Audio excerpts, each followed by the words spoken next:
Hi friends, welcome back to Mahabharata series episode number 219. ఆ previous వీడియోలో ధృతరాష్ట్రుడు సుయోధనుడి మరణ వార్త విని చలించిపోయాడు.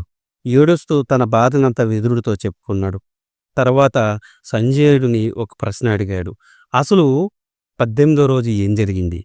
కర్ణుడి మరణం తర్వాత యుద్ధ విశేషాలను వివరించమని సంజయుడిని అడిగాడు. ఈ వీడియోలో సంజయుడు ఏం చెప్పబోతున్నాడు అన్నది వివరించబోతున్నాను. So let's get to the video. కర్ణుడు చనిపోయిన విషయం శల్యుని ద్వారా విన్న సుయోధనుడు పిచ్చెక్కినట్టు అరుచుకుంటూ తన నివాసానికి వెళ్ళాడు. కాని లోపలకు వెళ్ళలేదు. తన అంతరంగికులతో కలిసి దూరంగా ఒకచోట ఆరుబయట సమావేశమయ్యాడు.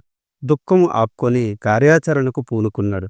ఆ సమయంలో కృపాచార్యుడు సుయోధనుడితో ఇలా అన్నాడు. సుయోధన, క్షత్రియులకు యుద్ధము పరమధర్మము. కాని నేను బ్రాహ్మణుడను. క్షత్రియ ధర్మమునకు విరుద్ధంగా ఒక మాట చెబుతాను. భీష్మ, ద్రోణ, కర్ణులు మహాబలవంతులు, దైవీ బల సంపత్తి కలవారు. అట్టివారే అర్జునుడి చేతిలో మరణించారు. అర్జునుడు దావాగ్ని అయితే శ్రీకృష్ణుడు దాన్ని ప్రజ్వలింపజేసే వాయువు. అగ్నికి వాయువు తోడైతే ఇంకా చెప్పేదేముంది, సర్వనాశనం తప్ప. ఇప్పుడు అదే జరిగింది. ప్రస్తుతం మన వద్ద తగినంత సైన్యం లేదు. మిగిలిన ఉన్న సైనికులు కూడా బాగా అలసిపోయారు.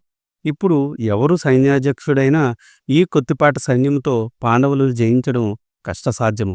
కాబట్టి ఈ సమయంలో పాండవులతో సంధి చేసుకుంటకు ఉత్తము అని నా అభిప్రాయం. నా మీద కోపపడవద్దు. పాండవుల మీద ఆగ్రహం విడిచిపెట్టు.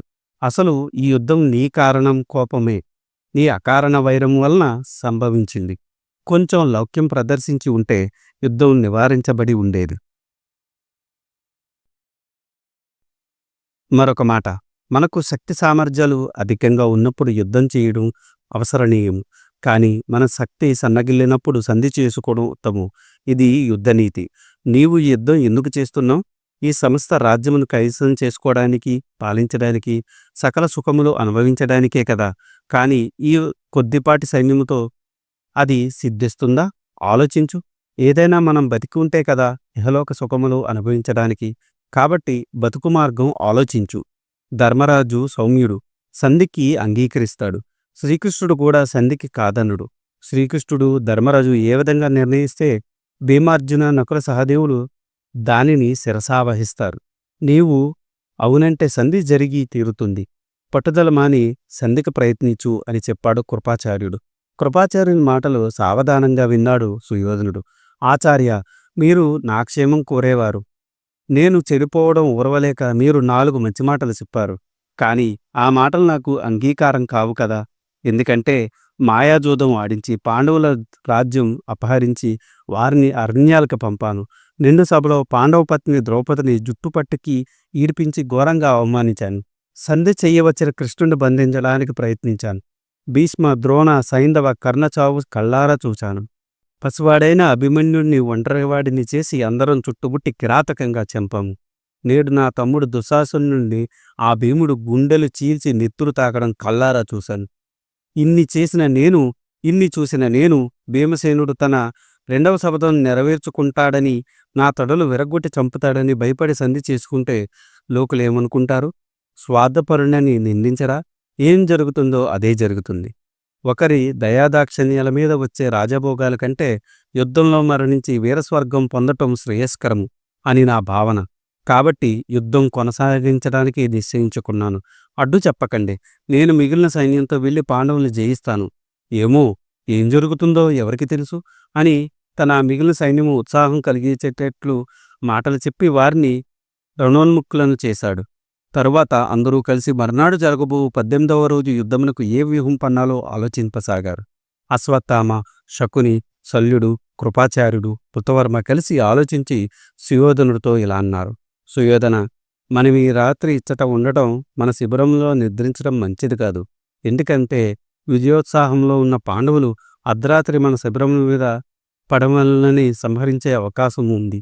కాబట్టి మనం దూరంగా వెళ్ళి విడిది చేద్దాము అని అన్నారు. ఆ మాటలకి సుయోధనుడు సంతోషించాడు. సుయోధనుడు తన బంధుమిత్రుల సైన్యముతో సహా అక్కడ 2 ఆమడల దూరంలో ఉన్న సరస్వతీ నదీ తీరంలో విడిది చేశారు. ఆ నదిలో అలసట తీరేటట్టు స్నానాలు చేశారు. అక్కడే తమ వెంట ఉన్న ఆహార పదార్థాలు తిని సేద తీరారు. అప్పుడు అందరూ కలిసి మరునాటి యుద్ధమునకు తగిన సేనాధిపతి ఎవరు అని చర్చించారు. సుయోధనుడు ఆ బాధ్యతను అశ్వత్థామ మీద పెట్టాడు. అశ్వత్థామ సుయోధనుడు చూసి ఇలా అన్నాడు: సుయోధన, ఈ క్లిష్ట సమయంలో మనమందరిలోకి వయసులో పెద్దవాడు, రణవిద్యలో నేర్పరి, పైగా తన మేనల్లును వదిలి మన మీద అభిమానంతో ఉన్న పక్షాన యుద్ధాన్ని చేస్తున్న మద్ర దేశాధీశుడు శల్యుని కంటే కురు సైన్యములకు సారథ్యం వహించగలవారు ఎవరున్నారు? కాబట్టి అవశ్యము మద్ర దేశాధిపతి శల్యుని సర్వసైన్యాధ్యక్షుడిగా అభిషేకించుము అని పలికాడి. ఆ మాటలు విన్న సుయోధనుడు శల్యుణ్ణి చూసి, శల్య మహారాజా, తమరిని సమస్త కురు సైన్యముకు ఆధిపత్యం వహించవలసిందిగా కోరుచున్నాము. తమరు దయతో అంగీకరించాలి అని చేతులు జోడించి ప్రార్థించారు. అందుకు శల్యుడు అంగీకరించాడు. వెంటనే సుయోధనుడు సరస్వతీ జలములు తెప్పించి శల్యుణ్ణి సర్వసైన్యాధ్యక్షుడిగా అభిషేకించాడు. విజయసూచకంగా కౌరవసేనలు శంఖములు పూరించాయి. జయ జయజానాలు చేశాయి. పాండవ శిబిరంలో ధర్మరాజు చారుల వలన కౌరవ శిబిరంలో జరుగుతున్న విశేషాలను ఎప్పటికప్పుడు తెలుసుకుంటున్నాడు. శల్యుడు సర్వసైన్యాధ్యక్షుడని తెలిసి కృష్ణుడితో ఇలా అన్నాడు: కృష్ణ, వింటివా? సుయోధనుడు శల్యుని సర్వసైన్యాధ్యక్షునిగా అభిషేకించాడు. మనము దీనికి దీటుగా ఎలాంటి ప్రయత్నం చెయ్యాలి అని అన్నాడు. ధర్మరాజా, శల్యుడు మహాబలవంతుడు, ధైర్యశాలి, భుజబల సంపన్నుడు, రణకౌశలములో భీష్మ ద్రోణ కర్ణులు మించినవాడు, నివురుగప్పిన నిప్పు. శల్యుడు రణరంగంలో విజృంభిస్తే అతనిని మీరు ఎదుర్కొనలేరు. నువ్వు ఒక్కడవే అతన్ని ఎదుర్కోగలగని సమర్థుడు అని నా అభిప్రాయం. కాబట్టి నువ్వు రేపు ఆ శల్యుని సంహరించే ఉపాయం చూడు. మరొక మాట, అతను మీకు మేనమామ, మాద్రికి సోదరుడు. కాబట్టి నీకు అతని మీద గౌరవము, అభిమానం ఉండవచ్చు. కాని అతను ఇప్పుడు మన శత్రుపక్షము సైన్యాధ్యక్షుడు. కాబట్టి అతని మీద జాలి చూపడం మంచిది కాదు. నిర్దాక్షిణ్యంగా అతన్ని సంహరించు, నీకు విజయం చేకూరుతుంది అని పలికాడు కృష్ణుడు. కృష్ణ, నీవు చెప్పినట్టే చేస్తాను. మనకు యుద్ధంలో విజయం ముఖ్యం, కాని బంధుత్వం కాదు అని అన్నాడు ధర్మరాజు. మరునాడు సూర్యోదయ వేళ ఉభయ సైన్యములు యుద్ధములకు సన్నద్ధమయ్యాయి. ఆజానుబాహుడు అయిన శల్యుడు ముందు నడవగా కురు సైన్యాలు కురుక్షేత్రానికి చేరుకున్నాయి. పాండవ సైన్యము కూడా పాండవులు ముందు నడవగా యుద్ధభూమికి చేరుకున్నాయని సంజయుడు ధృతరాష్ట్రునితో చెప్పాడు. ఇది ఈనాటి వీడియో.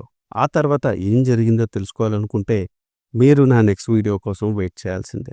దానికన్నా ముందు నాదొక చిన్న రిక్వెస్ట్. నేను చేసే ఈ మహాభారత సిరీస్ వ్యాస భారతం నుండి కవిత్రయం అంటే నన్నయ్య గారు, తిక్కన గారు, ఎర్రాప్రగడ గారు తెలుగులోకి అనువదించారు. అదే ఈ మహాభారతాన్ని నేను మీకు యథాతథంగా అందించాలనే సదుద్దేశంతో ఈ వీడియోలు చేస్తున్నాను. ఏ జనరేటెడ్ ఇమేజెస్తో వీడియోస్ చేయడం కొంచెం కష్టతరమైన విషయం అయినప్పటికీ మన సనాతన ధర్మంలో ఉన్న మంచిని చెప్పాలనే ఉద్దేశంతో పూర్తి కథని ఈ వీడియోల రూపంలో అందించడం జరుగుతుంది. అందుకని మీలాంటి వారి సపోర్ట్ నాకెంతో ముఖ్యం. మీరు నన్ను సపోర్ట్ చేయాలనుకుంటే జస్ట్ మీ అభిప్రాయాన్ని కమెంట్ల రూపంలో తెలియచేస్తూ, లైక్ చేస్తూ, 10 మందికి షేర్ చేస్తూ మన ధర్మాన్ని 10 మందికి అందేలా చేయాలని కోరుకుంటున్నాను. ఈ వీడియో కనుక మీకు నచ్చితే do like, share and subscribe. Thanks for watching. జై సనాతన ధర్మం.